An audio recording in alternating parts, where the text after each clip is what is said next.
Canada, donc sois le bienvenu et sois à l'aise et béni au milieu de nous. Alléluia.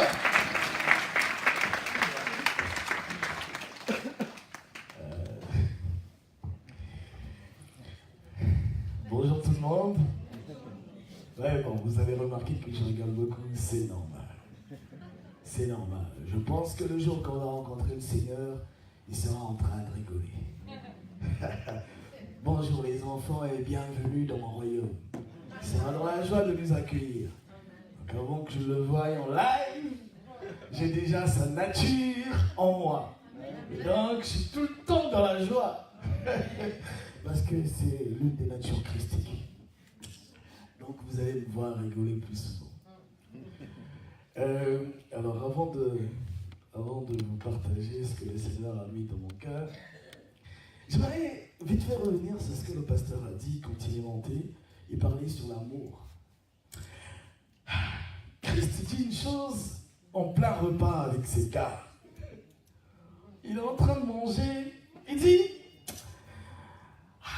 vous êtes des disciples, vous allez impacter le monde, mais j'aimerais quand même, en passant les petits, vous partager quelque chose. Aimez-vous les uns les autres, c'est ainsi qu'on reconnaîtra que vous êtes de moi. Le Seigneur dit à ces gars, c'est pas parce que vous allez vous retrouver en train de crier Jésus, Jésus, qu'on va reconnaître que vous êtes de moi. C'est parce que vous serez en train de démontrer d'être au quotidien l'incarnation de l'amour qu'on reconnaîtra que vous êtes de moi. Développez l'amour entre vous, la communion fraternelle entre vous. C'est de là qu'on va reconnaître que vous êtes de Christ. Pas quand vous allez ouvrir la Bible, expliquer. Et d'ailleurs, depuis qu'il est parti, depuis la nuit des temps, on ne fait qu'ouvrir la Bible, expliquer. Mais ça n'a pas changé intégralement nos vies. Ça n'a pas changé la vie de ceux qui habitent dans le même quartier, immeuble que nous. Ça n'a pas changé la ville, le pays. L'amour de Dieu est l'arme redoutable pour conquérir le camp adverse. Et souvent, c'est ce qu'on met de côté. On s'aime, nous, les autres, non. Ouais, bon, c'est quand tu m'arranges que je peux t'aimer en passant. Mais si c'est pas le cas, mange un petit KFC, moi je mange un petit McDo, on se retrouve peut-être demain ou dimanche prochain à l'église. L'amour de Dieu. J'aimerais vraiment revenir là-dessus, parce que le pasteur l'a sorti, qu'on peut faire beaucoup de choses, mais s'il nous manque l'amour, tout ce que nous faisons ne sert à rien. Dieu nous a tant aimés parce que, oui, premièrement, nous avons la nature de Dieu. Nous sommes le reflet de Dieu. Quand Dieu nous voit, il se voit lui-même. Et donc, de là, il nous a tellement aimés. Et à partir de là, Dieu développe tellement de choses. Moi, j'ai expérimenté, je connais Dieu par sa nature d'amour. J'ai plus expérimenté beaucoup de choses avec Dieu que par la nature de son amour. Il y a beaucoup de choses dans lesquelles le Seigneur m'a pris, m'a sauvé, m'a secouru, parce qu'il a activé son amour. Mais figurez-vous que le premier à avoir bénéficié de ça, c'est le diable. Le diable a été le premier bénéficiaire de l'amour de Dieu. Si Dieu n'avait pas activé son amour à l'égard de Satan, l'amour de Dieu qui a aussi encore activé la miséricorde, qui a plaidé en faveur de Satan, vous et moi, on n'aurait pas connu le diable. Il aurait été exterminé à l'instant T où il a trahi Dieu. Mais le diable a bénéficié de l'amour de Dieu. Et cet amour l'a épargné, la justice de Dieu à l'instant T. Bon, alors, si le diable qui n'est pas à l'image de Dieu a pu bénéficier de ça, à combien plus forte raison toi et moi? Non, le Seigneur veut changer le cours de ton histoire. Amen. Il voudrait que chaque jour de ton quotidien, que tu sois la manifestation de l'amour. Que Dieu vous bénisse. Bon, je suis venu avec mon piano. De temps en temps, je suis pianiste. Bénissant le Seigneur. J'ai par l'amour de Dieu sorti un album, et ça fait longtemps, très très longtemps. Éden chapitre 1. C'est un support de travail, de prière, de méditation, c'est que de l'instrumental. J'avais fait cet album, au début d'ailleurs quand je l'ai composé, c'est un témoignage, c'est beaucoup de technique, parce que je venais de sortir de l'école, Et donc, quand on sort de l'école, on est plein de zèle. On veut tout de suite montrer que, voilà, on a été diplômé, voilà. Et donc, j'ai commencé à travailler sur cet album. Mais dans le travail, dans la réalisation, le Seigneur m'a vite arrêté. Parce que j'étais en train d'être ultra technique, mais pas du tout profond et parlant. Donc, c'était de l'instrumental, oui, mais on écoute, mais ça ne produit rien dans la vie de ceux qui écoutent. Donc le Seigneur m'a arrêté, m'a dit, petit, arrête de faire le touriste pour rien. Ici, dans les cieux, j'ai un groupe qu'on appelle les chérubins. Donc c'est pas toi qui vas m'impressionner là. Vas-y, fais ce que moi je te demande de faire, mais commence pas à me montrer tes accords, parce que les gars qui jouent ici en ma présence, petit, tu as des années-lumière de jouer comme eux. Donc calme-toi. Et là, je me suis calmé. Et à ce moment-là, j'ai arrêté de faire du Mozart. Il m'a dit non, calme-toi. Je t'explique. J'ai dit, ce que j'ai besoin, c'est l'expression de ma personne en toi. À chaque fois que tu joues, exprime ce que moi j'ai investi en toi. Écoute, j'ai appelé David l'homme selon mon cœur, pas parce qu'il savait jouer de la harpe, parce que le gars, il fonctionnait comme je le voulais. Et donc, aussi simple qu'étaient ces notes à la harpe, de par ça, il exprimait ce que moi j'appréciais en lui. Donc, quand David jouait, Dieu pouvait faire taire le ciel. Et les chérubins, vous jouez tous les jours. Il y a mon fils David qui joue sur terre, je veux l'écouter. Alors Emmanuel, je veux dire ça de toi. Seulement pour que j'arrive à dire ça de toi, je voudrais qu'au travers de ce que tu joues, soit l'expression de ma personne investie en toi. Donc travaille ma personne que j'ai investie en toi. Ça sera tes accords, ça sera ta mélodie. À partir de là, j'ai commencé à travailler le caractère de Christ. Et à chaque fois que je prends le piano, aussi simple que soit la note, mon objectif, c'est que par cette note, j'exprime ce que Dieu a créé en moi. Donc j'ai fait Éden chapitre 1 et le 2 qui arrive bientôt. Donc je vais vous jouer un extrait et après je vous partagerai ce que le Seigneur a mis dans mon cœur. Je ne prendrai pas le temps. Je vais lire 2 versets. Reviens, tu vas composer avec moi. Je te donnerai un verset à lire. Et l'autre, je le lirai. Je voudrais qu'on compose ensemble parce que je te l'ai dit hier, je le redis encore aujourd'hui. Vous avez vu, hein, il est venu pour passer l'annonce, mais quand je l'écoute, c'est une version de moi améliorée. Quand je le vois, je me vois, mais très amélioré. Je ne sais pas s'il a conscience du potentiel qui est investi en lui, mais quand je le vois, quand je l'écoute, j'ai dit, ouais, notre génération est en panne des modèles. Lui, c'est un modèle. Qu'il prenne vite conscience de ça, qu'il se positionne, parce qu'on a besoin des gens comme lui. Donc j'aimerais ensemble qu'on compose et que tu lises un verset, et moi je dirais parce que j'en ai 2 à lire. Alors je vais vous jouer une courte mélodie, et après je prie et je vous partage ce que le Seigneur a mis dans mon cœur. Que Dieu te bénisse.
c'est plus un extrait. Donc j'ai ramené des exemplaires qui sont à votre...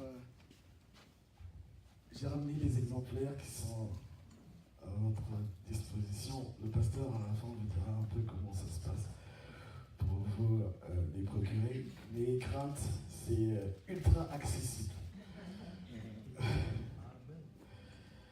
Alors, merci.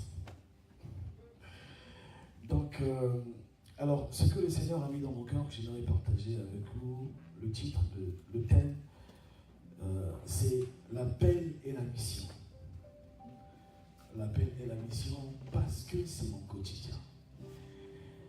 C'est particulier parce que ce qu'il vient de dire, en vérité, c'est un appel à la jeunesse à venir, à prendre à bras le corps ce qui vous revient de droit. Mais en vérité, c'est un appel à tous. Au-delà de la jeunesse, c'est tout le monde. Prenez ce qui vous revient de droit. Maintenant, plus que jamais, soyez actifs à l'avancement du royaume des cieux. En vérité, c'est à l'avancement de vos propres vies, nos propres vies. À chaque fois que nos vies seront en train d'avancer, le royaume des cieux avancera en même temps. Si on se dit on va venir juste faire avancer la cause de l'église, de l'œuvre et tout, c'est vrai qu'on va trouver moins de volontaires, moins de personnes déterminées pour le faire. On va le dire autrement. En fait, il s'agit de faire avancer nos propres vies. C'est ce qui intéresse Christ, c'est que nos vies puissent avancer. Et figurez-vous que si nos vies avancent, oui, c'est évident, le royaume des cieux va avancer. Donc il s'agit de toi et moi. Au-delà de l'église, corps du Christ, il s'agit de toi et moi. C'est un appel personnel, une mission personnelle.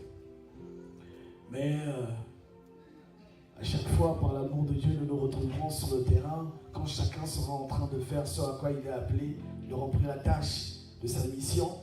On se rendra compte que plusieurs sont dans cette lancée et on se mettra ensemble pour être beaucoup plus efficaces. L'appel et la mission. Seigneur, je prie pour ce message, que ce message éternel du Tout-Puissant puisse parler à mon cœur, à moi-même, mais aussi à ton peuple. Je célèbre ton nom, Saint-Esprit. Plus que jamais, nous avons besoin de toi, parce que nous reconnaissons que sans toi, nous ne sommes absolument rien, nous ne pouvons rien. Il s'agit donc de toi. Il est question de toi. Christ, ce n'est plus nous qui vivons, c'est toi en nous. Alors, accorde-nous la grâce, Père, d'être exposés à ce dont nous avons besoin pour que ton investissement nous porte du fruit, pour que le royaume des cieux avance, pour que nous puissions être véritablement, Père, pour nos propres vies, une bénédiction, pour la société, Père, une bénédiction. Père, maintenant plus que jamais, accorde-nous la grâce de rentrer dans ces merveilleuses choses que tu as écrites dans les cieux nous concernant, Père, pour la seule et unique gloire de ton nom. Que ce message soit une bénédiction pour moi, mais aussi pour ton peuple.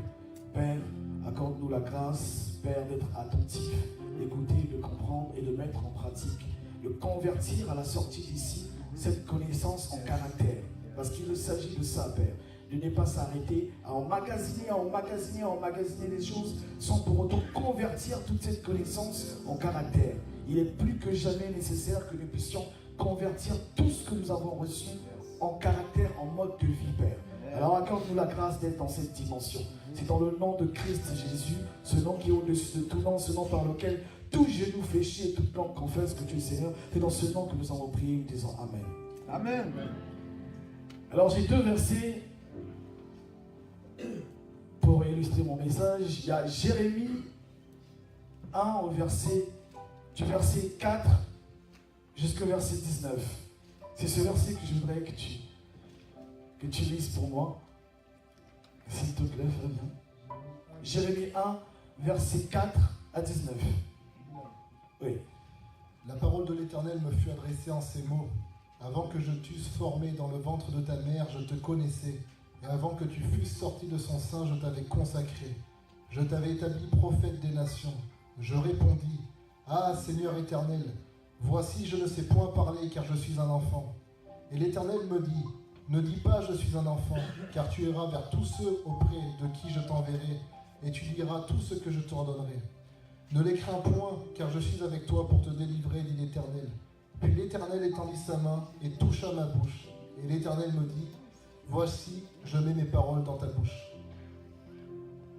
Encore? Oui, c'est jusqu'au verset 9. Pardon, j'ai compris. Regarde, je t'établis aujourd'hui sur les nations et sur les royaumes pour que tu arraches et que tu abattes, pour que tu ruines et que tu détruises, pour que tu bâtisses et que tu plantes. La parole de l'Éternel me fut adressée en ces mots. Que vois-tu, Jérémie? Je répondis, je vois une branche d'amandier. Et l'Éternel me dit, tu as bien vu, car je veille sur ma parole pour l'exécuter. La parole de l'Éternel me fut adressée une seconde fois en ces mots. Que vois-tu? Je répondis, je vois une chaudière bouillante du côté du septentrion. Et l'Éternel me dit, c'est du septentrion que la calamité se répandra sur tous les habitants du pays. Car voici, je vais appeler tous les peuples du royaume du septentrion, dit l'Éternel. Ils viendront et placeront chacun leur siège à l'entrée des portes de Jérusalem, contre ses murailles tout alentour, et contre toutes les villes de Juda. Je prononcerai mes jugements contre eux à cause de toute leur méchanceté, parce qu'ils m'ont abandonné et ont offert de l'encens à d'autres dieux, et parce qu'ils se sont prosternés devant l'ouvrage de leurs mains. Et toi, saint terrain, lève-toi et dis-leur tout ce que je t'ordonnerai. Ne tremble pas en leur présence, de peur que je ne te fasse trembler devant eux. Voici, je t'établis en ce jour sur tout le pays comme une ville forte, une colonne de fer et un mur d'airain, contre les rois de Juda, contre ses chefs, contre ses sacrificateurs et contre le peuple du pays. Ils te feront la guerre, mais ils ne te vaincront pas, car je suis avec toi pour te délivrer, dit l'Éternel. Yes. Merci du cadeau. Ok. Alors le deuxième verset, c'est Matthieu 28, au verset 18 jusqu'au verset 20. Celui-là, je le lis, il est très court, c'est très bien, ça m'arrange. Jésus s'étant approché, leur parla ainsi. Tout pouvoir m'a été donné dans le ciel et sur la terre. Allez, faites de toutes les nations des disciples, les baptisant au nom du Père, du Fils et du Saint-Esprit. Et enseignez-leur à observer tout ce que je vous ai prescrit. Et voici, je suis avec vous tous les jours jusqu'à la fin du monde. Alors, le premier verset qu'on a lu dans Jérémie, et d'ailleurs celui dans Matthieu, parle de l'appel du Seigneur. En fait, là, Dieu s'adresse à Jérémie, mais en vérité, Dieu, en lisant sa parole, s'adresse à chacun d'entre nous. Là, Jérémie est un enfant d'âge. Aujourd'hui, moi, je dirais ce matin que l'âge est avant toute chose un état d'esprit. Donc, ce verset s'adresse à chacun d'entre nous. Là, ici, moi, j'assimile pas l'âge à l'âge de 1 an, 2 ans, 3 ans, 4 ans, 5 ans. Ici, moi, l'âge, c'est l'âge de ton ancienneté en Christ. Alors, ça fait longtemps que tu es en Christ et à chaque fois, tu te poses la question de savoir où tu n'as pas encore atteint la stature du disciple que tu devrais atteindre. Pour être toi-même, chaque jour, au quotidien, un disciple, un témoin qui atteste que la parole de Dieu est réelle. Ça fait longtemps, mais ça fait longtemps que tu te poses des questions. Oui, mais la parole n'est pas intégralement assise en moi. Bon, je pars à l'église, mais je ne suis pas comme le pasteur. C'est au pasteur à qui on a donné la mission de conduire l'église. Ce n'est pas de ma responsabilité d'être à l'école, dans mes études, à la récréation, de glisser une petite parole à mes collègues de l'école, dans la cour, pendant que tout le monde parle de Jay-Z, Lady Gaga, ou je ne sais quoi. Moi, je glisserai un petit Jésus. Ouais, mais toi, Mathieu, de quoi il s'agit?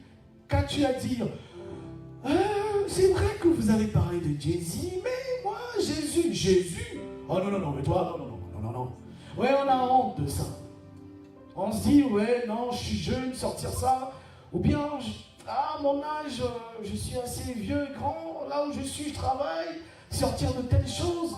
On me regarderait dernière d'autoroute en disant, d'où est-ce qu'il sort celui-là? Pourquoi parle-t-il de ces choses ici?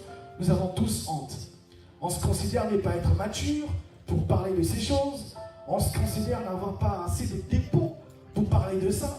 Il y a toujours une raison qui nous empêche de manifester la nature de Christ investie en nous. Ça revient au pasteur à qui on a donné la mission. Pasteur, c'est toi, il s'agit de toi. Non, mon frère, non, c'est au pasteur. C'est le pasteur Pierre-Emmanuel, c'est son appel, c'est lui le pasteur. Nous sommes les brebis. Là, Dieu dit non. Ne regarde pas à ton âge. Ne regarde pas à ton ancienneté. Regarde au fait qu'il ne s'agit pas de toi. Il ne s'agit plus de toi, mais il s'agit de la personne de Christ que j'ai investi en toi. C'est vrai qu'à chaque fois que tu vas avoir besoin de faire quelque chose, si tu regardes à tes propres forces et tu regardes à l'adversité ou à ce que tu dois faire en face, à chaque fois tu vas abandonner. Mais si tu regardes à celui qui est capable de porter avec toi ou de te faire traverser l'adversité, chaque fois tu vas aller sur le terrain pour en chercher de l'adversité. Parce que tu vas vouloir exercer la personne de Christ qui est en toi. Quand tu es super puissant, tu veux que tout le monde puisse savoir que tu es puissant. Oui, quand tu es Benalla, tu veux savoir que le président c'est ton gars. Maintenant où tu passes, passeport VIP, ceci. Oui, tu veux montrer que tu es au cœur du pouvoir. Qui ne veut pas montrer ça? Alors lui, c'est Benalla. Son gars, c'est le président. Nous, c'est Dieu. Lui, c'est le président, mais il se vante quand même. Nous, on a quelqu'un avec nous qui est supérieur à tout ça, mais on ne s'en vante pas. Non, on ne s'en vante nulle part. Dieu a appelé chacun d'entre nous, et là, il y en a un qui dit non, Père, je ne peux pas. Je suis jeune, je n'ai pas ce qu'il faut. Dieu dit justement, c'est parce que tu es conscient de ça qu'il s'agit de toi. Encore si tu me disais, ouais, j'ai tout, je peux, oui. Oui, non, de telle personne, non. Toi, tu es conscient que tu n'as pas assez. Voilà, c'est exactement le type de personne dont j'ai besoin. Ceux qui reconnaissent qu'ils n'ont pas. Et que tout ce qui va être fait, ça va être fait par moi. Il s'agit de toi. Ça, cette attitude-là, ce manque que je veux combler, vient de te qualifier pour être la personne de la situation. Oui, on se pose des questions, moi, je ne peux pas, oui, ceci, cela. Oui, justement, c'est le manque que tu as là, que Christ veut pallier. J'avais un manque. Aller sur le terrain, parler. Non, mais non, non. Bon, au début, je le faisais quand même. Mais j'ai fait du très gros n'importe quoi. Oui, non, mais c'est parti dans tous les sens. Mais il y a des fois où c'est des gens qui rigolent, où c'est va jouer ailleurs. Et il y a des fois où je partais en Afrique, où j'apportais le message, oh l'Afrique. C'était quand t'es jeune. Excusez-moi, je vais vous traduire ça en français. C'est tellement marrant. Hein. Quand t'arrives, c'est tous nos parents là. Eh, il y a pas comment voter, hein. C'est pasteur. Tu t'es là, va m'acheter le foufou là-bas. Non, quand tu arrives, les parents te disent, oh, non, toi aussi devenu pasteur. Non, arrête tes histoires là. Arrête-moi ta récréation là. Va me faire les courses, achète-moi du manioc, ramène-moi, on en reparlera plus tard. Vous voyez? Ça a été ça. Donc à un moment donné, tu baisses tes bras, tu te dis, mais un jour, un autre, encore et encore, le Seigneur ne cesse de frapper. Jusqu'à ce qu'il revienne, il ne cesse de frapper, il ne cessait de frapper à ma porte pour me dire, mon fils, je t'ai appelé, j'ai besoin de me déployer au travers de ta vie. Et à partir de là, j'ai commencé à accepter. Mais même en acceptant, j'ai quand même beaucoup fait sans Dieu, en pensant que c'est Dieu qui faisait les choses. Alors qu'ici, Dieu dit qu'il a mis les paroles, qu'il l'a investi. Mais ce n'est pas possible que tu puisses utiliser ce que le Seigneur a investi en toi sans lui qui a investi ces choses en toi. Alors moi, j'ai longtemps fait les choses sans celui qui avait investi les choses en moi. C'est pour ça que je suis allé d'échec en échec. Jusqu'à ce qu'un jour, après avoir eu tellement d'échecs, le Seigneur me prend en cours d'un rendez-vous pour faire un bilan intégral de mon parcours. Petit, on doit parler, on doit faire un bilan de d'où tu viens, là où tu es, avant qu'on puisse continuer dans ce désastre. Parce que tu m'affiches plus qu'autre chose. Donc pour le moment, ce que tu fais ne joue pas en ma faveur.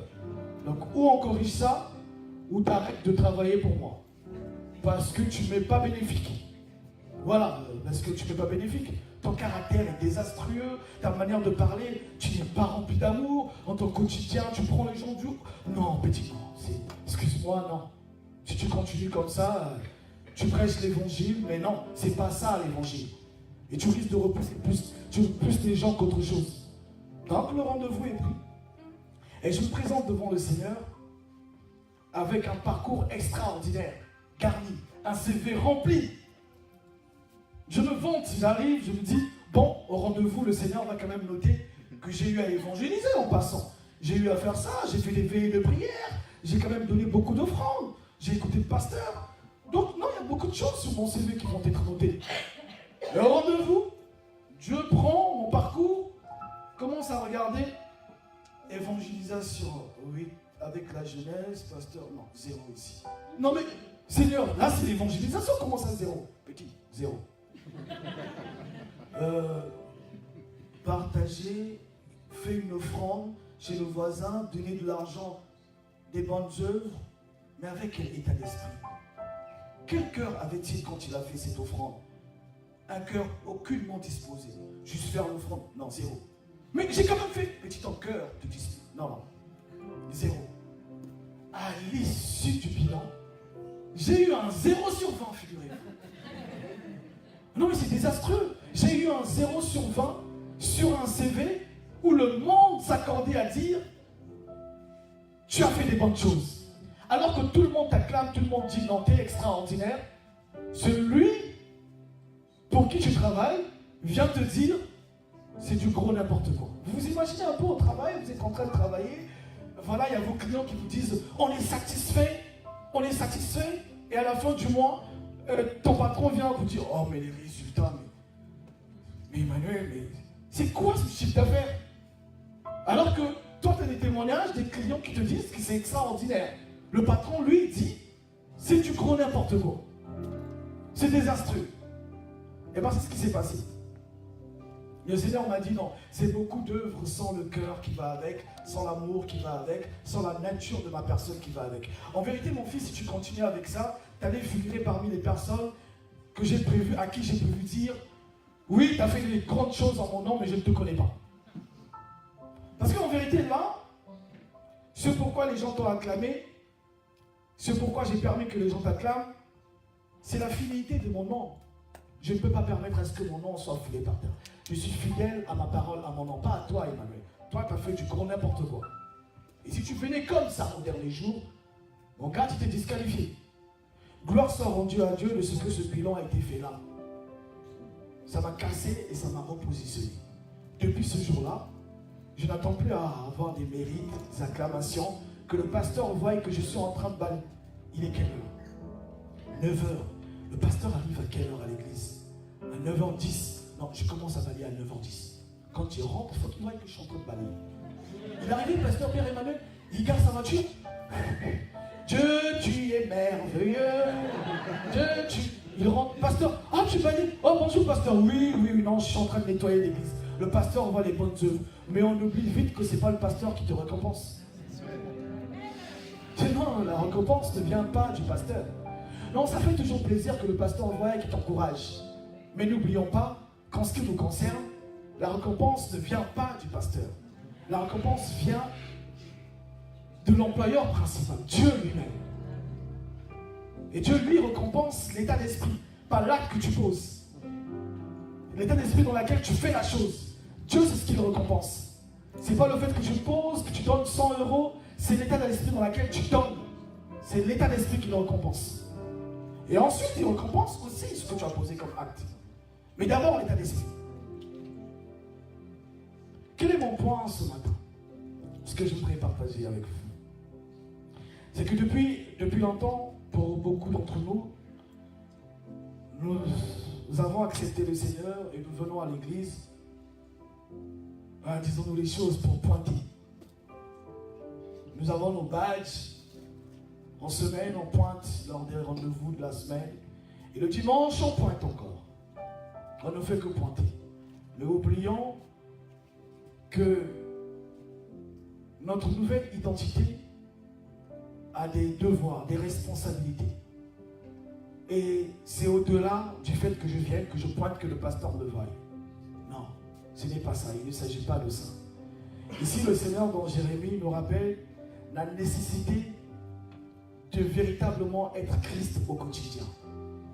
il s'agit de ça. Notre génération n'a pas besoin et n'a plus besoin.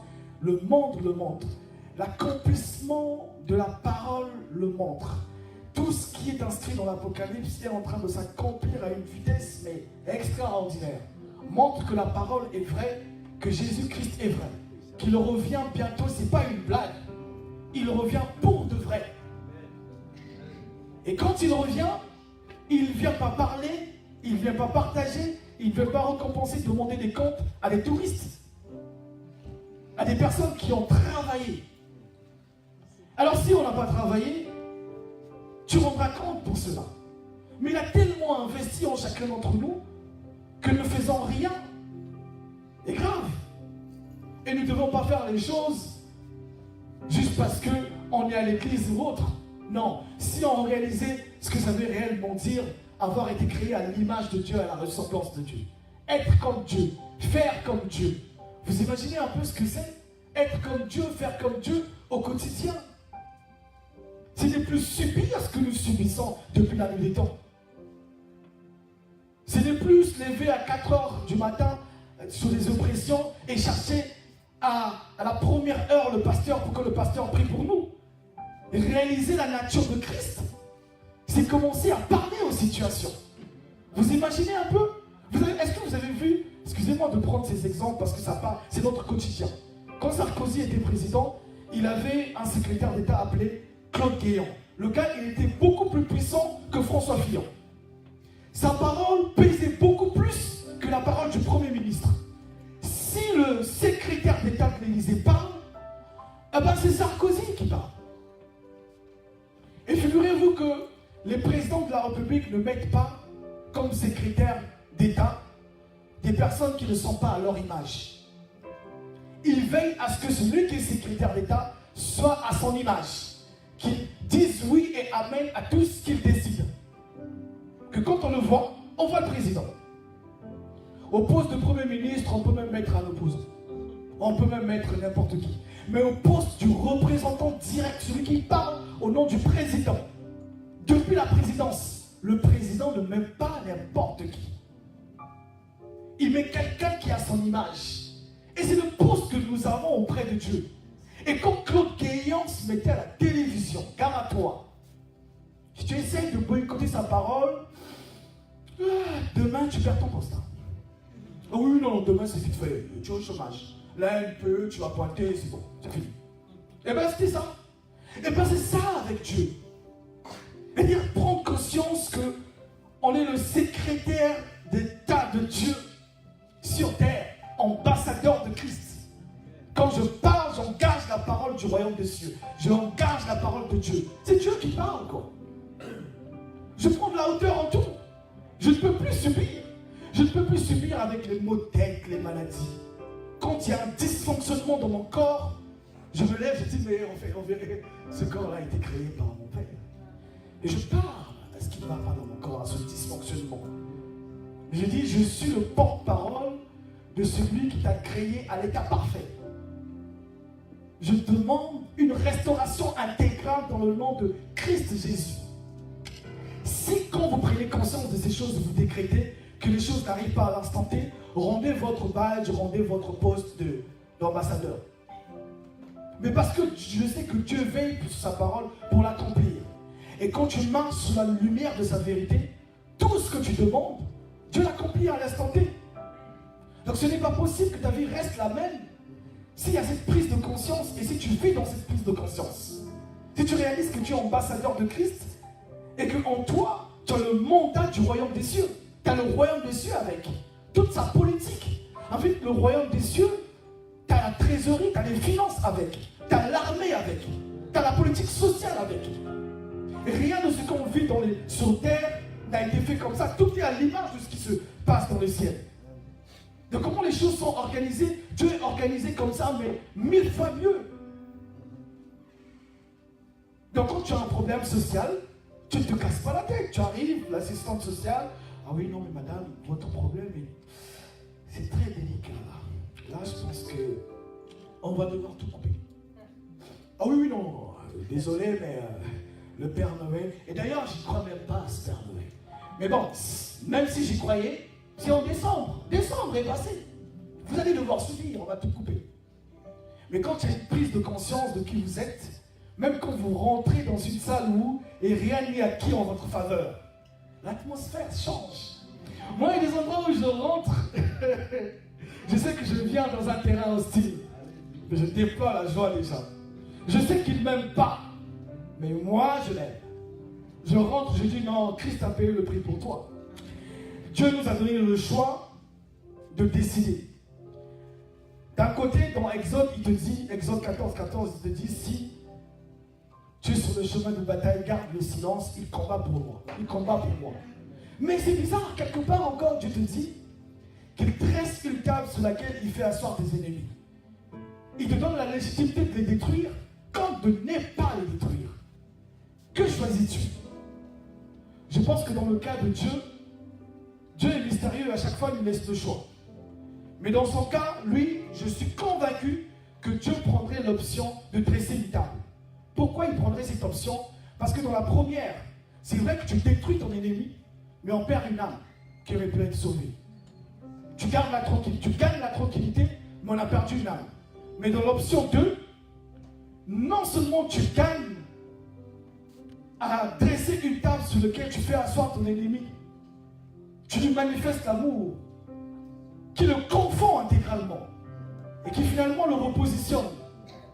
Donc tu gagnes quelqu'un qui ne va plus te combattre parce qu'il a été repositionné, mais tu gagnes aussi une âme qui reste sur terre. Tu es doublement gagnant. Et souvent on fait des choix comme ça là, parce qu'on est ignorant, on arrive quelque part, on nous déteste, les choses ne sont pas en notre faveur, on commence déjà à décréter. Je te taille en pièces. Non, taille pas d'abord. Taille pas d'abord. Cherche la pensée exacte de Dieu. Que veut-il dire dans cette situation? Même si tu as la légitimité de tailler en pièces, cherche d'abord la pensée véritable de Dieu dans cette situation. Que veut-il Dieu? Peut-être qu'il ne veut pas tailler en pièces.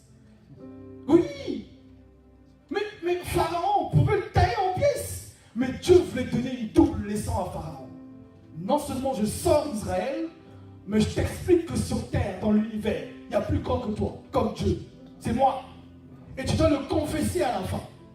Il a gardé Pharaon en vie jusqu'à ce que Pharaon dise à la fin, non, le Dieu de ce gars Moïse, c'est vraiment le Dieu. C'est le but de Dieu, de ne pas perdre une âme. Mais l'objectif de ce matin pour ce partage, c'est que vous et moi nous réalisons qu'il n'est plus que jamais temps que nous puissions rentrer dans ce à quoi le Seigneur nous a appelés.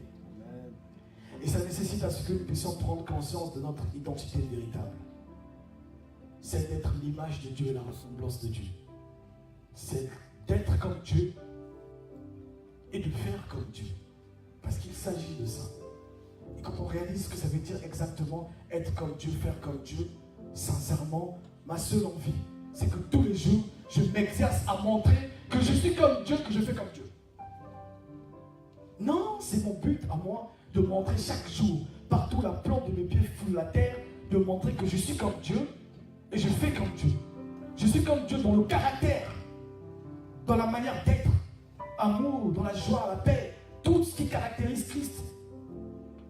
Ma manière d'être, faire comme Dieu, manifester la grandeur et la puissance de Dieu.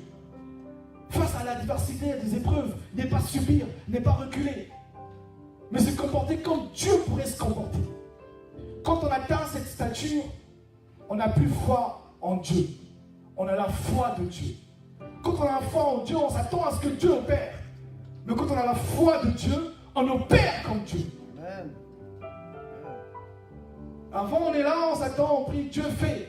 Mais on a tellement pris conscience que Dieu est en nous, qu'on fait. Et on doit faire. On doit faire parce que la société a besoin.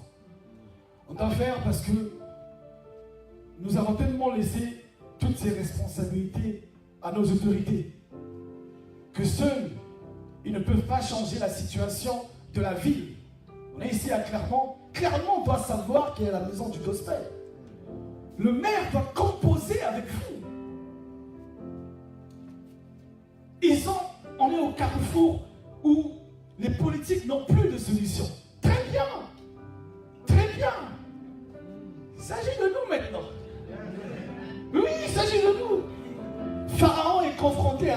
problème qu'il n'arrive pas à résoudre.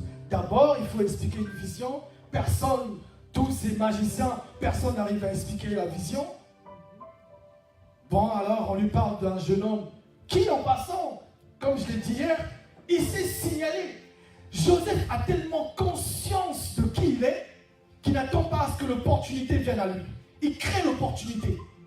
Donc quand tu as conscience qu'il ne s'agit plus de toi, qu'il s'agit de Christ, tu n'attends pas à ce que l'emploi vienne à toi, que les opportunités d'affaires viennent à toi. Tu vas créer les opportunités.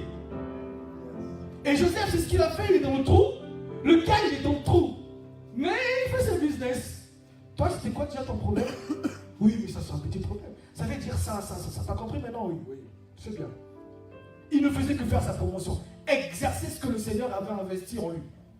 À un moment, il est tombé sur quelqu'un qui allait bientôt être libéré. Il explique un problème auquel il est confronté. Il lui dit, t'as compris, oui. Mais maintenant que tu sors, n'oublie pas que j'ai été capable d'expliquer un problème aussi délicat.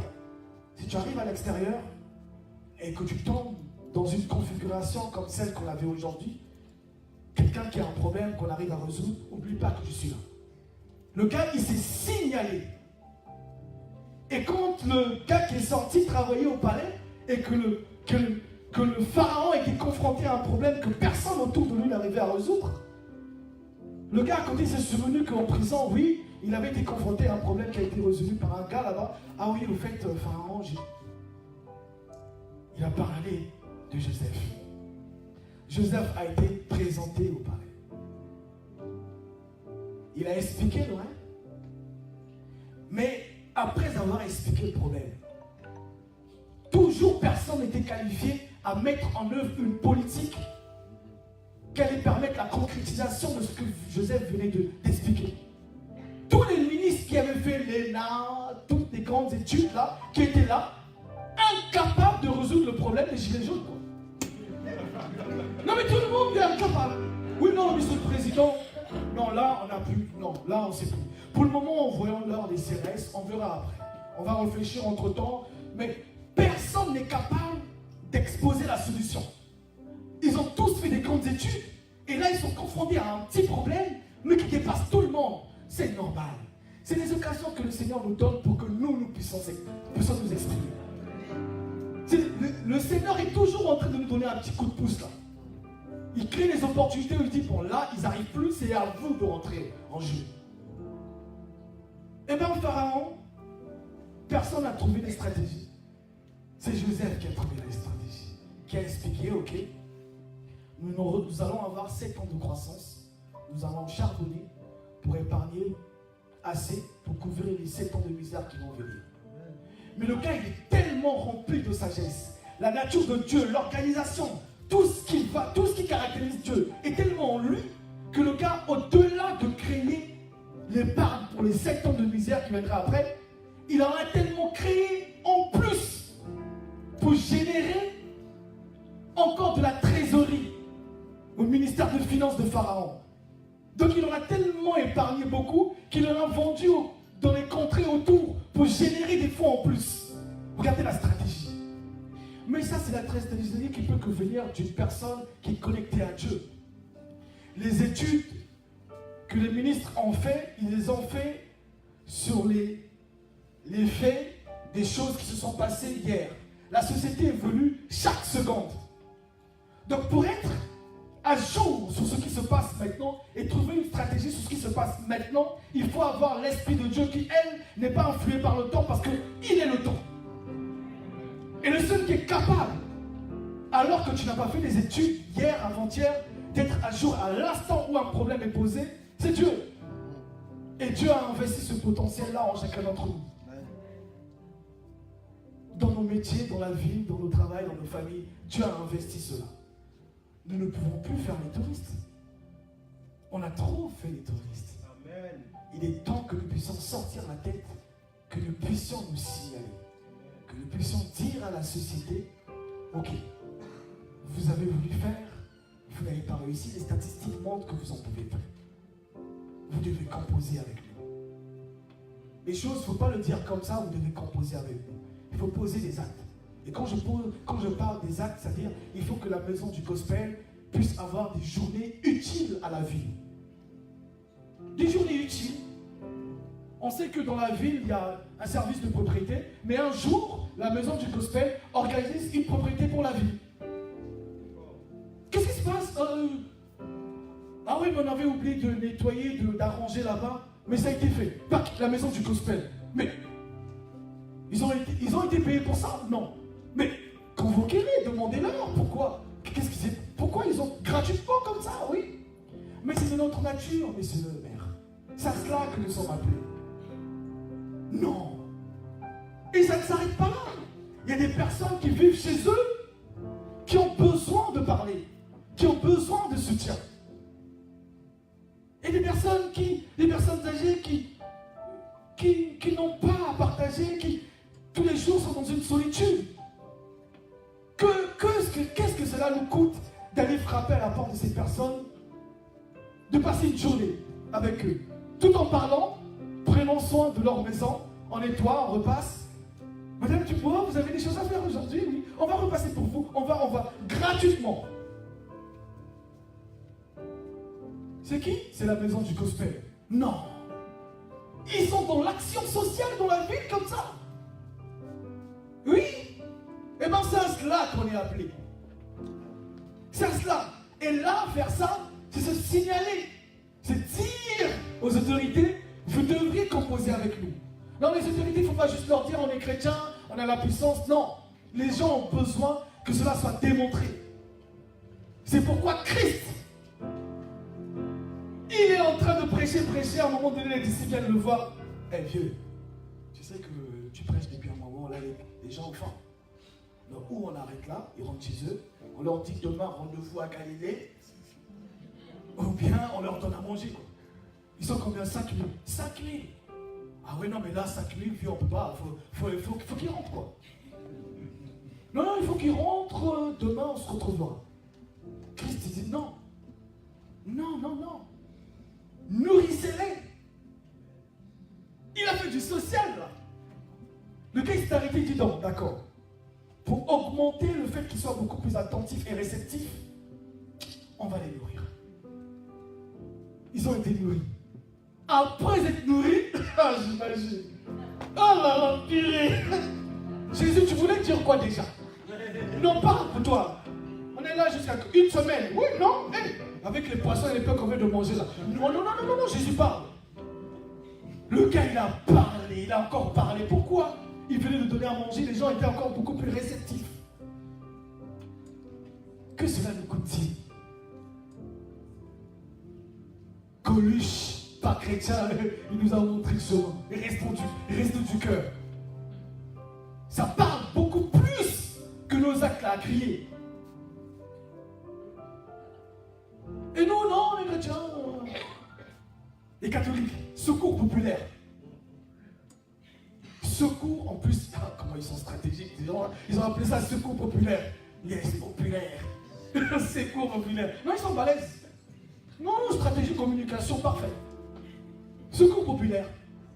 Ils viennent en aide à tout le monde.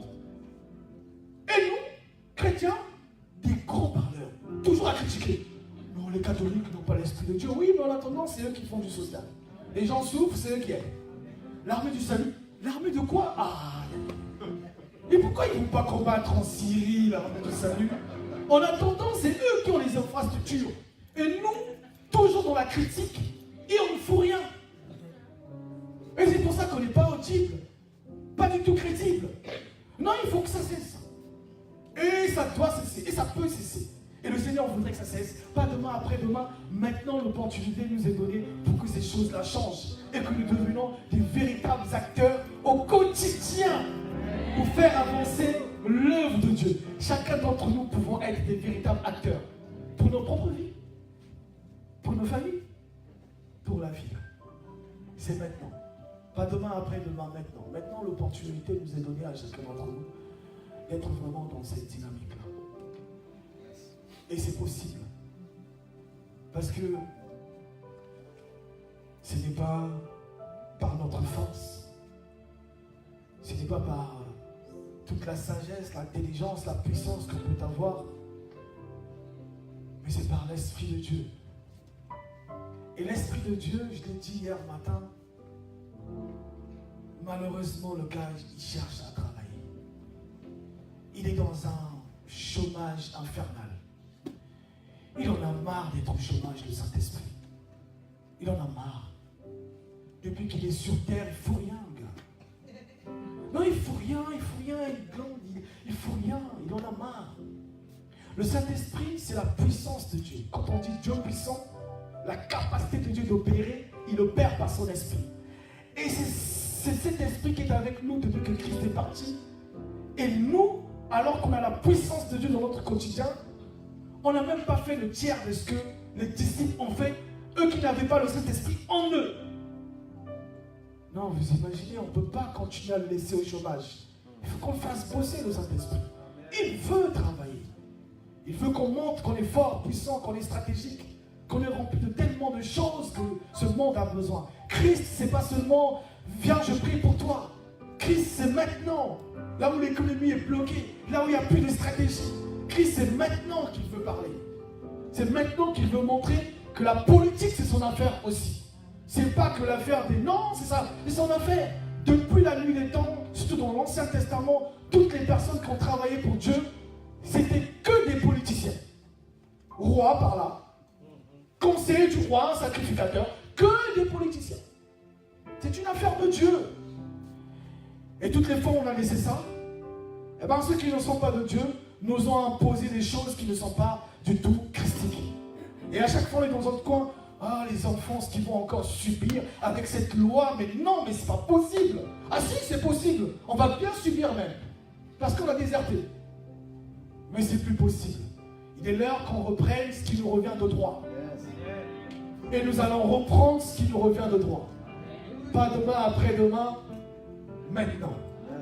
Je dois finir en disant, en partageant un témoignage poignant, fort. Écoutez, moi, j'ai été très tôt, j'aime bien partager ce témoignage. Ah, il est difficile ce témoignage, mais depuis que le Seigneur m'a montré que c'est fini, qu'il ne s'agit plus de moi, qu'il ne s'agit que de Christ, je n'ai plus honte. Et donc j'expose les choses. J'ai été marié très tôt, à 22 ans. J'ai eu 12 ans de mariage. 12 ans de mariage. Des moments difficiles. Ah là là. Des moments extraordinaires comme des moments difficiles. Avant que je n'aie à faire le bilan avec Dieu, après le divorce, ma femme avait, mon ex-épouse avait totalement tort sur tout. Ah oui, non, elle avait tort. Non, elle avait fait ci, elle avait fait ça, elle avait fait ci. Oh là là, elle avait fait tellement de choses. Et le jour où je suis en rendez-vous pour le bilan, le bilan avec Dieu là, toujours été compliqué. Le jour où j'arrive, Dieu me dit, écoute mon petit, on va faire le point, on va parler de ton mariage, on va parler de toi, on va parler du couple, mais non, on ne va pas parler de ton ex-épouse. Oh, mais Seigneur, les choses du couple dont on va partager, elle a quand même beaucoup eu de responsabilités dedans. Ce que tu vas indexer sur moi, ma vie, c'est en partie à cause d'elle, Seigneur. Il faudrait qu'elle soit dans la conversation. Ah non, non, non. Il dit, petit, calme-toi d'abord. Ah. C'est ça là qui a fait que tu es dedans. Écoute. Donc on va parler de toi, on va parler du couple, mais pas de ton ex-épouse. D'ailleurs, tu n'as plus le droit d'en parler, vous êtes divorcés. Donc elle est redevenue ma propriété. Il fait longtemps qu'en passant, étant redevenue ma propriété, moi je ne la condamne aucunement. Et s'il y a condamnation, je réglerai ça avec elle, c'est pas ton problème. Donc pas, à part le fait d'avoir été son époux, quel prix as-tu payé pour elle? Rien. Alors, sur quel droit tu vas te baser pour l'indexer alors que moi, qui suis le propriétaire et qui a payé le prix, je ne l'accuse pas. Donc petit, non, lève-moi ça. Parlons de toi. Ah, Emmanuel. Ah, yeah. Tu es gonflé quand même, petit, hein? Ah, vraiment? Tu pries, tu évangélises partout Jésus. Mais tu n'es même pas foutu d'appliquer toutes ces choses-là dans ta propre vie. Et tu n'as pas été foutu d'appliquer ça dans ton foyer. Vraiment, un beau parleur. Qu'est-ce que tu as vécu avec ton ex-épouse? Là, vous avez eu des problèmes. Et c'était à cause de, soi-disant, son passé qui revenait beaucoup au milieu de vous. Et à cause de ça, toi, tu estimais que tu faisais beaucoup dans le foyer et tu ne méritais pas ça. Et à un moment, tu estimais qu'elle te manquait du respect. Et tu levais la main sur elle. Bon, ça c'est quelque chose, on avait corrigé ça déjà, mais je reviens dessus quand même en passant. Mais c'est bien parce qu'on a eu à corriger ça. Et au moment où on a corrigé ça, on était encore mariés. Quand les pasteurs me recevaient pour me dire « Mais ton ex-épouse c'est encore plein, t'as levé la main sur elle, c'est pas possible, mais tu n'es pas chrétien, mais c'est ceci. » Je dis « Pasteur, si je t'explique ce qui s'est passé entre elle et moi, tu vas dire « Petit, bon, je ne vais pas te pousser à la frapper, mais je comprends maintenant, je comprends mieux, je comprends, mais toi, comme une femme, sois soumis à ton mari, comment tu peux le pousser à bout? Oui, bon, là je comprends. » C'était comme ça tout le temps. Mais avant le divorce, quand le Seigneur m'a appris pour corriger ce dysfonctionnement, un jour il me prend et me dit, il faut qu'on parle. Parce que vraiment, ton histoire d'aller continuer à évangéliser avec ces dysfonctionnements, ça ne me plaît pas du tout, il faut qu'on parle. Ok, dis-moi un peu.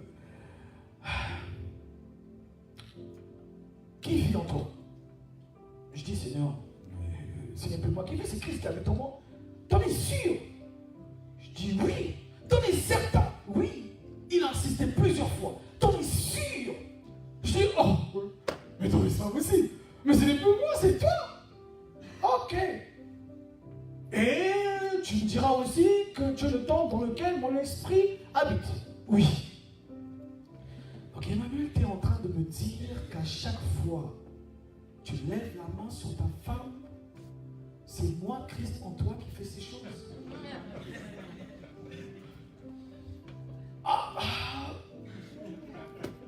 Oh non, non, non, non, non, non, non, non, non, non.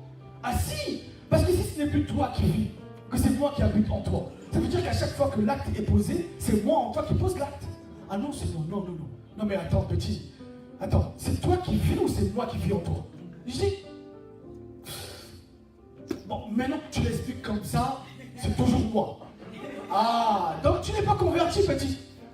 Parce que si c'est toujours toi qui vis, c'est ton vieil homme, et que moi je n'habite pas en toi, donc tu n'es pas converti. Et pourquoi, au nom de quoi tu te lèves devant tout le monde, tu vas évangéliser, prêcher, alors que tu n'es même pas converti? Tu vas dire aux gens d'être ceci, d'être ça, et tu n'es pas converti. Pourquoi tu fais ça? Figurez-vous que ça faisait longtemps qu'on me reprenait là-dessus. C'est ce jour-là que le Seigneur venait de tout changer, tout corriger. Et depuis ce jour-là, je n'ai plus jamais, au grand jamais, levé la main sur mon ex-épouse. Elle pouvait s'énerver, elle pouvait me crier dessus. Plus jamais je me suis énervé.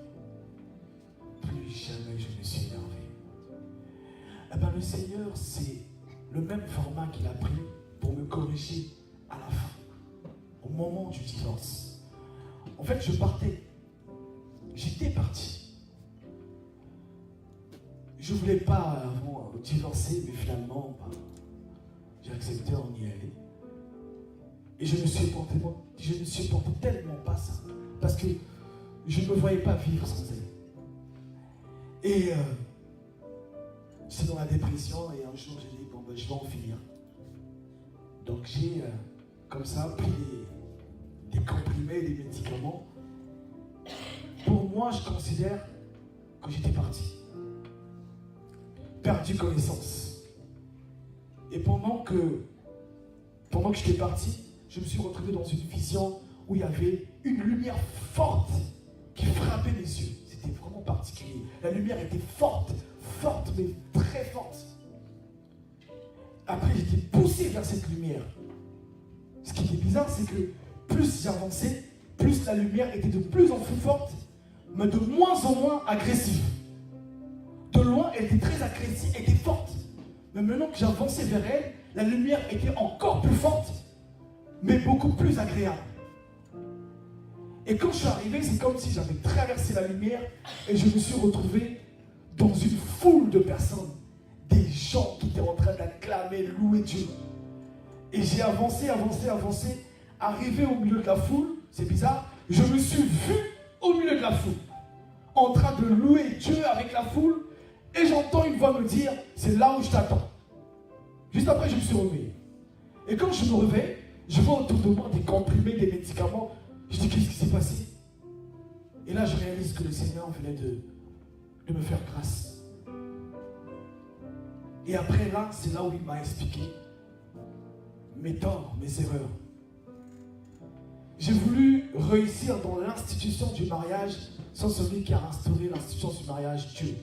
J'ai voulu faire les choses sans Dieu et j'ai lamentablement échoué. Je n'ai pas été à la hauteur d'être un mari extraordinaire pour l'ex-épouse que j'avais. J'avais pas compris que la première mission finalement, quand on est ensemble, quand on a décidé d'accomplir notre destinée par les voies du mariage, c'est d'abord travailler à ce que l'autre redevienne l'image de Dieu et la ressemblance de Dieu. La première mission que Dieu donne, c'est celle-là. Chaque jour à travailler à ce que elle soit l'image de Dieu et la ressemblance de Dieu. Et qu'elle aussi fasse de moi cette personne-là. J'avais complètement oublié ça. Je savais beaucoup de choses. Et même le fait de ne pas lever la main sur mon ex-épouse, c'est des choses que je savais. Mais je n'avais jamais travaillé à convertir cette connaissance en caractère. C'est des problèmes auxquels on est souvent confronté. C'est qu'on connaît beaucoup de choses, mais on n'est pas ces choses. Seulement face à une situation, la première des choses qui s'exprime, ce n'est pas la connaissance, c'est le caractère. Donc quand je faisais face à un discours, quand je me chamaillais avec mon ex-épouse, alors que je sais que je ne dois pas me fâcher contre elle, la première chose qui s'exprimait, c'est mon caractère. J'étais nerveux, donc je pars au quart de tour. C'est pourquoi le Seigneur demande à ce que conversion puisse se faire. Du connaissance au caractère. Devenez ce que vous écoutez. Et à partir de ce jour-là, je commençais à travailler et j'ai reconnu mes torts. J'ai reconnu que j'aurais pu faire d'elle une femme extraordinaire. J'ai échoué parce que je n'étais pas positionné pour. Mais je n'ai plus jamais parlé d'elle. Et je ne dis pas, elle aurait pu faire de moi. Non, moi, j'ai reconnu mes torts. Elle, c'est Dieu qui s'en charge. Je ne peux pas parler du mal d'elle parce que je n'ai pas cette légitimité. Et je pense que non, Dieu a tout effacé en ce qui la concerne. Mais moi, je sais ce que j'ai fait. Je reconnais et je bénis le Seigneur de m'avoir corrigé et repositionné.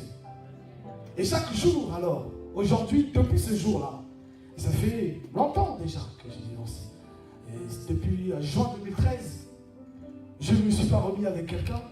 Pourquoi? Parce que c'est pas le fait de se mettre avec quelqu'un qui doit corriger ce que je suis. C'est le fait d'être l'image de Dieu et la ressemblance de Dieu qui doit être le curseur de ma correction.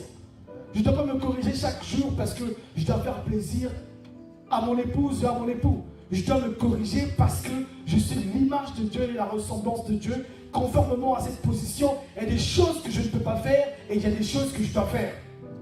Donc je n'attends pas à ce que je puisse avoir quelqu'un pour me dire que dorénavant, Emmanuel, tu ne peux plus manifester des choses qui n'ont rien à voir avec Christ.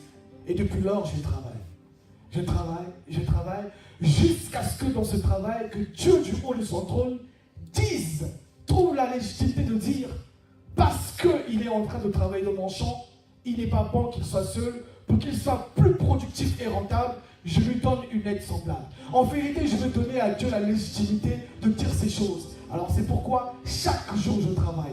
Donnons à Dieu la légitimité de nous donner ce qui nous revient de droit. Donc faisons les choses qui poussent le corps de Dieu de dire du haut de son trône, je lui libère ce qui lui revient de droit en tant que co-héritier de Christ, en tant que fils, pour qu'il règne, pour qu'il gouverne et pour qu'il fasse avancer le royaume des cieux, pour ma seule et unique gloire. C'est ce que le Seigneur veut. Et c'est à notre disposition.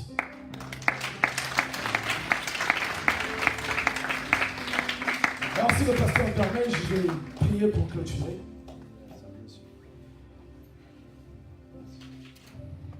Seigneur, je voudrais te rendre toute la louange, l'honneur et la gloire qui te revient de droit pour ce moment extraordinaire que tu as permis. Merci de ce que tu as inspiré les pensées de mon âme, les paroles de mes pensées. Tu as inspiré tout ce qui a été dit pour la seule et unique gloire de ton nom. Père, ce matin, c'est dans le nom de Christ Jésus que je prie que tu nous accordes la grâce, Père, de comprendre les choses qui nous ont été enseignées hier, ce que nous avons partagé aujourd'hui, et ce que tu nous accorderas encore la grâce de partager demain. Accorde-nous la grâce de convertir tout ce potentiel, toute cette connaissance en caractère. Nous voulons être comme toi, nous voulons faire comme toi. Il s'agit de ça. Cette génération attend avec un ardent désir la manifestation de tes fils, des personnes qui au quotidien attestent la véracité de la parole. Il y a tellement de réalités, il y a tellement de problèmes. Mais la vérité, c'est que toi, Christ, tu es au-dessus de tout ça. Et tu as investi le dessus de tout en chacun d'entre nous. À la croix de Golgotha, tu as tout accompli. À la croix de Golgotha, Père, tu nous as redonné la légitimité de régner, Père. Tu nous as repositionnés dans notre identité initiale. Alors accorde-nous la grâce de connaître, de comprendre et de vivre dans cette vérité. Chaque jour, tu nous accordes la grâce de vivre. Père, c'est maintenant. C'est maintenant que nous voulons être véritablement Jésus-Christ de Nazareth, une valeur ajoutée pour ton royaume. Père, une valeur ajoutée qui contribue à l'avancement du royaume. Nous voulons être Jésus-Christ chaque jour dans nos vies. Père, des personnes qui apportent un plus dans la société. Accorde-nous la grâce d'opérer dans cette dimension. Pour toutes les personnes, Père, qui étaient confrontées à des situations difficiles, que maintenant, dès cet instant, qu'ils prennent conscience qu'il ne s'agit plus d'eux, il s'agit de toi en eux. Et parce que tu as tout accompli, accorde-leur la grâce, Père, Jésus-Christ de Nazareth, d'expérimenter le tout accompli et de régner maintenant, d'être au-dessus de l'adversité, des situations qui pouvaient oppresser, des situations qui pouvaient attrister, des situations qui pouvaient, Jésus-Christ de Nazareth, Père, stresser. Accorde-nous la grâce de vivre dans cette prise de conscience et que cette prise de conscience nous mette en hauteur, Père, pour la seule et unique gloire de ton nom. Merci de ce que tu fais ces choses. Merci de ce que tu restaures. Merci de ce que tu repositionnes. Merci de ce que tu ruines. Tu détruis ce qui n'est pas de toi et tu bâtis ce qui est de toi, Père. Tu poses des fondements, Père, qui te donnent la légitimité, maintenant plus que jamais, d'opérer dans la vie de chaque personne ici de manière extraordinaire et sans précédent, Père. Cela dans le nom de Christ Jésus. Change radicalement le cours de notre histoire. Que le monde ne puisse pas nous reconnaître, que nous-mêmes ne puissions pas nous reconnaître. Mais que chaque jour, parce que tu as accompli ces choses, Père, que nous puissions avoir l'attitude d'une célébration sans limite, d'une adoration sans limite envers ta personne. Parce que Père, tu nous as tant aimés, tu as tout accompli et tu manifestes cela. C'est dans le merveilleux nom de Christ Jésus, ce nom qui est au-dessus de tout nom, ce nom par lequel tout genou fléchit et toute langue confesse que tu es Dieu. C'est dans ce beau nom de Jésus que nous avons prié et nous disons Amen. Que Dieu vous bénisse.